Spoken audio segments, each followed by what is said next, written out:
রাধে রাধে। পিঠেপুলি আর শীতকাল যেন একে অপরের পরিপূরক। শীতকালে পিঠেপুলি ছাড়া যেন শীতের আয়েসটা ঠিকঠাক জমে না। তার মধ্যে যদি হয় দুধপুলি পিঠা, তাহলে তার কথাই নেই। Hello everyone, welcome back to my channel Gopal সোনা রান্নাঘর। আশা করছি আপনারা প্রত্যেকেই খুব ভালো আছেন। নতুন একটি পর্বে আপনাদের সকলকে স্বাগত জানিয়ে শুরু করছি আজকে পিঠেপুলি স্পেশাল দুধপুলি পিঠা রেসিপি।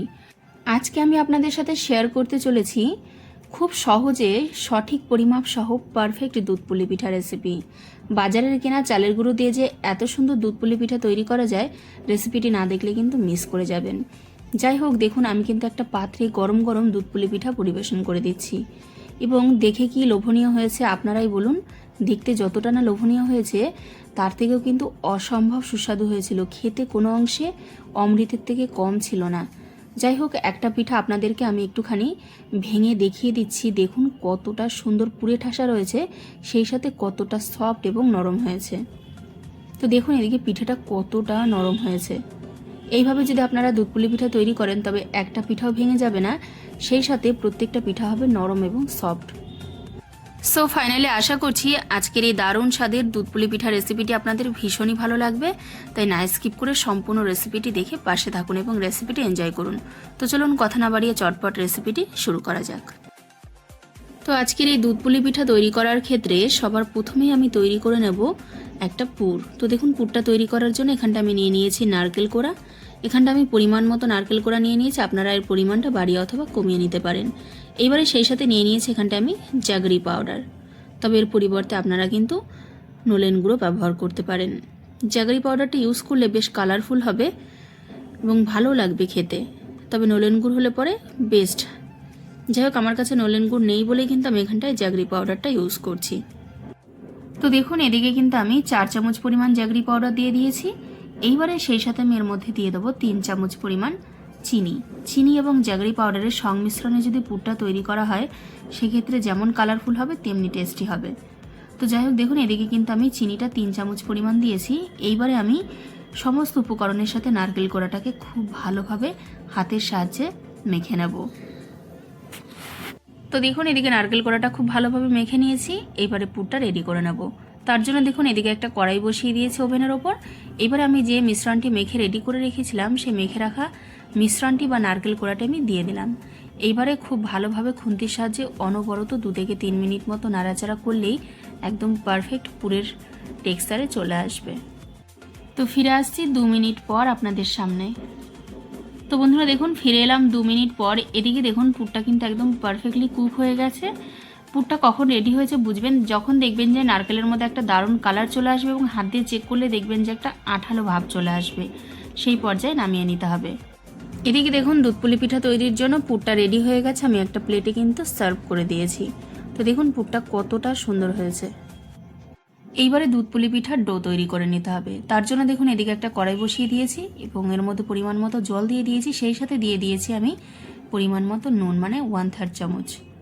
তো এবারে খুব ভালোভাবে নুনটাকে দেখুন আমি একটু মিশিয়ে নিচ্ছি জলের সঙ্গে। এদিকে জলটা উষ্ণ কুসুম গরম হয়ে গেছে। এইবারে এই পর্যায়ে আমি এর মধ্যে দিয়ে দেবো চালের গুঁড়ো। তো দেখুন সবার প্রথমে আমি 1 বাটি পরিমাণ চালের গুঁড়ো নিয়েছি। এবারে চালের গুঁড়োটা অল্প অল্প করে দিতে থাকবো আর খুন্তির সাহায্যে খুব ভালোভাবে মেশাতে শুরু করব, নইলে কিন্তু দলা পাকিয়ে যাবে।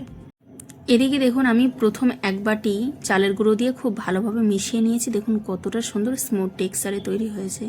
এবারে আমি এর মধ্যে দিয়ে দেবো আরও 1 বাটি পরিমাণ চালের গুঁড়ো। তো এখানটায় টোটাল আমি 2 বাটি পরিমাণ চালের গুঁড়োর পিঠে তৈরি করছি, তবে আপনারা চাইলে চালের গুঁড়োর পরিমাণটা বাড়িয়ে অথবা কমিয়ে নিতে পারেন। তো দেখুন এখানটায় কত সুন্দরভাবে ডোটা কিন্তু একদম পারফেক্টলি রেডি হয়ে গেছে। মাত্র 2 থেকে 3 মিনিট সময় লাগবে, এর বেশি কিন্তু সময় লাগবে না।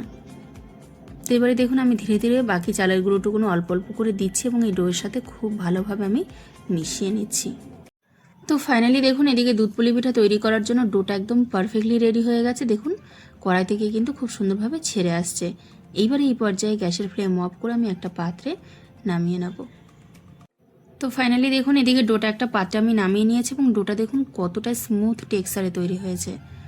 এইবারে এই ডোর ওপরে আর অন্য কোনো রকম কোনো কাজ নেই। এবার ডোটা থেকে ডিরেক্টলি দুধপুলি পিঠা তৈরি করার পালা। তো দেখুন এদিকে কিন্তু আমি হাতে একটু ঘি মাখিয়ে নিয়েছি। এখানটায় আমি গৌরী গোপাল খাঁটি গাওয়া ঘি ব্যবহার করেছি। এটা আমাদের নিজস্ব ব্র্যান্ডেড প্রোডাক্ট, আপনারা চাইলে অনলাইনে পারচেস করতে পারেন। তো যাই হোক দেখুন একটুখানি ঘি মাখিয়ে এই ডোটার উপর দিয়ে একটু মিশিয়ে নিলাম, এতে করে ডোর উপরটা ড্রাই হয়ে যাবে না। এবারে অল্প অল্প করে আমি লেচি কেটে এক একটা করে দুধ পুলি পিঠা তৈরি করে আপনাদেরকে দেখাচ্ছি। তো দেখুন এদিকে ডোটা থেকে কিন্তু আমি খুব সুন্দরভাবে লেচি কেটে নিয়েছি। এইবারে খুব সুন্দরভাবে হাতের সাহায্যে এইভাবে চেপে চেপে গোল করে নেব। তারপর হাতের তালুর উপর ফেলে খুব ভালোভাবে একদম পারফেক্ট স্মুথলি একটা গোল করে নিচ্ছি বল টাইপের। এইবারে দেখুন চেপে দিচ্ছি এবং মাঝখানে একটা বাটির মতো শেপ দিয়ে নিতে হবে। দেখুন খুব ভালোভাবে বাটির মতো শেপ দিয়ে নিয়েছি। এইবার এর মধ্যে যে পুরটা রেডি করে রেখেছি সেই পুরটা দিয়ে দেবো। চেষ্টা করবেন পুরের পরিমাণটা মাঝামাঝি রাখার, একদম কমও নয় আবার খুব বেশিও নয়। বেশি হয়ে গেলে ফোল্ড করতে অসুবিধা হবে, আবার একদম কম হলে পিঠার স্বাদটা ঠিকঠাক আসবে না। যাই হোক দেখুন এবারে খুব ভালোভাবে হাত দিয়ে পুরটাকে একটু সুন্দর করে চেপে সেট করে নিয়েছি।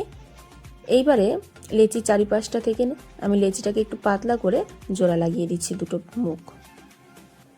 তো দেখুন কতটা ইজি এই পিঠা তৈরি করা, তবে ডোটা পারফেক্ট না হলে কিন্তু পিঠাগুলো ঠিকঠাক হবে না। তো যাই হোক এইবারে হাতের সাহায্যে একটু ফোল্ড করে দিয়ে দেখুন দুপাশ সুজালো করে দিচ্ছি, একদম পারফেক্ট পুলির শেপ চলে এসেছে।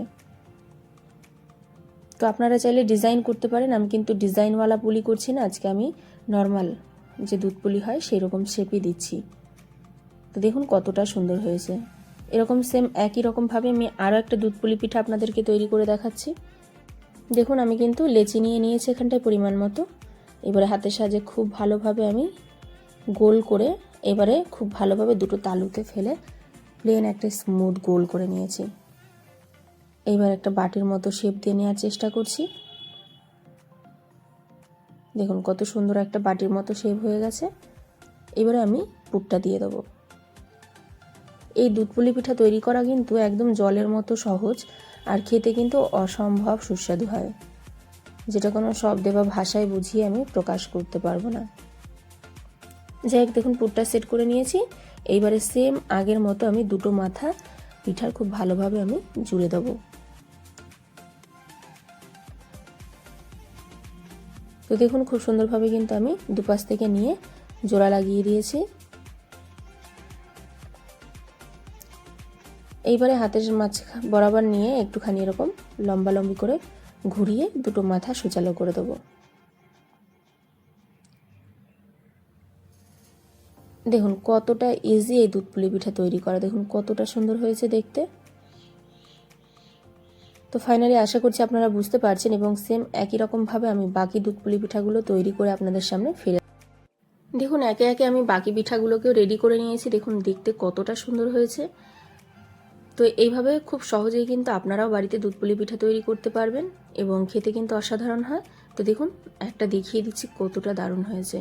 এইবার আমি যেহেতু আজকে দুধ পুলি তৈরি করছি, তাই পুলি পিঠাগুলোকে দুধের মধ্যে ফুটিয়ে নেওয়ার পালা।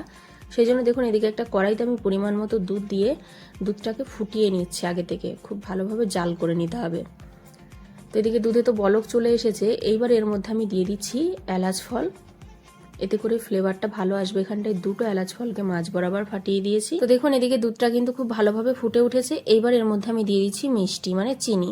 তো এখানটায় আমি 2 কাপ পরিমাণ চিনি দিয়ে দিচ্ছি। পিঠে পুলিতে মিষ্টির পরিমাণটা ঠিকঠাক না হলে খেতে কিন্তু প্রপার স্বাদ আসে না। তো যাই হোক এখানটায় আমি পরিমাণ মতো চিনি দিয়ে দিয়েছি। এইবারে চিনিটা মেল্ট হওয়া পর্যন্ত খুব ভালোভাবে অপেক্ষা করতে হবে। তো দেখুন এদিকে চিনিটা কিন্তু খুব সুন্দরভাবে মেল্ট হয়ে গেছে। এইবারে আমি যে পিঠাগুলোকে রেডি করে রেখেছিলাম সেই রেডি করে রাখা পিঠাগুলো দিয়ে দেবো। আস্তে আস্তে করে দুধের মধ্যে ছেড়ে দিতে হবে। তো দেখুন এদিকে একে একে আমি পুলি পিঠাগুলো সব দিয়ে দিয়েছি। এইবারে আমি 3 থেকে 4 মিনিট মতো ফুটিয়ে নেবো, তাহলে কিন্তু রেডি হয়ে যাবে। ফিরে আসছি 4 মিনিট পর। তো বন্ধুরা ফিরে এলাম 4 মিনিট পর। দেখুন এদিকে দুধ পুলি পিঠাগুলো কিন্তু একদম পারফেক্টলি কুক হয়েছে। এর থেকে আর বেশি ফোটানো যাবে না, তবে কিন্তু পিঠাগুলো ভেঙে যাবে। তো এবারে এই পর্যায়ে আমি গ্যাসের ফ্লেম অফ করে নামিয়ে নেব। তো বন্ধুরা দেখুন এদিকে একটা পাত্র নিয়ে নিয়েছি। এবারে আমি দুধ পুলি পিঠাগুলো পরিবেশন করে দিচ্ছি। শীতের রাতে যদি এরকম গরম গরম ধোয়া ওঠা দুধ পুলি পিঠা পরিবেশন করা যায়, তবে আপনারাই বলুন কেমন লাগে। দেখুন দেখতে কতটা সুন্দর হয়েছে। যাই হোক একটা প্লেটে আপনাদেরকে একটুখানি আমি পরিবেশন করে দেখিয়ে দিচ্ছি ভেঙে যে পিঠেটা কতটা রসালো পুরে ঠাসা হয়েছে। মুখে দিলে পুরোপুরি মোমের মতো মিলিয়ে যাবে, এবং বাজারের কেনা চালের গুঁড়ো দিয়ে যে এত সুন্দর নরম সফট পারফেক্ট দুধ পুলি পিঠা তৈরি করা যায়, আশা করছি আজকের এই সহজ সরল সিম্পল উপায়টা ফলো করলে আপনারাও খুব সহজেই তৈরি করে নিতে পারবেন। তো দেখুন এদিকে পিঠাটা কতটা সুন্দর নরম হয়েছে, মুখে দিলে পুরোপুরি মোমের মতো মিলিয়ে যাবে। বাচ্চারা তো খেয়ে ভীষণই তৃপ্তি পাবে, সাথে বাচ্চা থেকে বড় প্রত্যেকেই খুশি হবে। সো বন্ধুরা, ফাইনালি আশা করছি আজকের এই দারুণ স্বাদের দুধ পুলি পিঠা রেসিপিটি আপনাদের ভীষণই ভালো লেগেছে। যদি ভালো লেগে থাকে তাহলে অবশ্যই ভিডিওটিকে একটি লাইক কমেন্ট শেয়ার করবেন, এবং সেই সাথে যদি চ্যানেলে আপনারা নতুন বন্ধু হয়ে থাকেন তাহলে অবশ্যই চ্যানেলটিকে সাবস্ক্রাইব করে আমার গোপাল সোনার পাশে থেকে অনেক অনেক ভালোবাসা দিয়ে সাপোর্ট করবেন। আর যদি আজকের এই ভিডিওটা আপনারা ফেসবুক অথবা ইনস্টাগ্রাম থেকে দেখে থাকেন তাহলে অবশ্যই পেজ দুটিকে ফলো করবেন। তো আজ এখানে ভিডিওটা এন্ড করছি। আজকের এই ভিডিওটা কেমন লাগলো অবশ্যই কমেন্ট করবেন, সেই সাথে নেক্সট কী ধরনের রেসিপি আপনারা দেখতে চান অবশ্যই কমেন্ট বক্সে জানাবেন। তো আজ ভিডিওটা এখানে এন্ড করছি। সকলে খুব ভালো থাকবেন, সুস্থ থাকবেন, এবং গোপাল সোনা রান্নাঘর চ্যানেলের সাথে নিত্য নতুন নিরামিষ রেসিপি পেতে জুড়ে থাকবেন। তো আপনাদের সকলের জন্য রইল অনেক অনেক ভালোবাসা এবং শুভকামনা। সকলে ভালো থাকুন, সুস্থ থাকুন, পাশে থাকুন। রাধে রাধে, জয় গোপাল।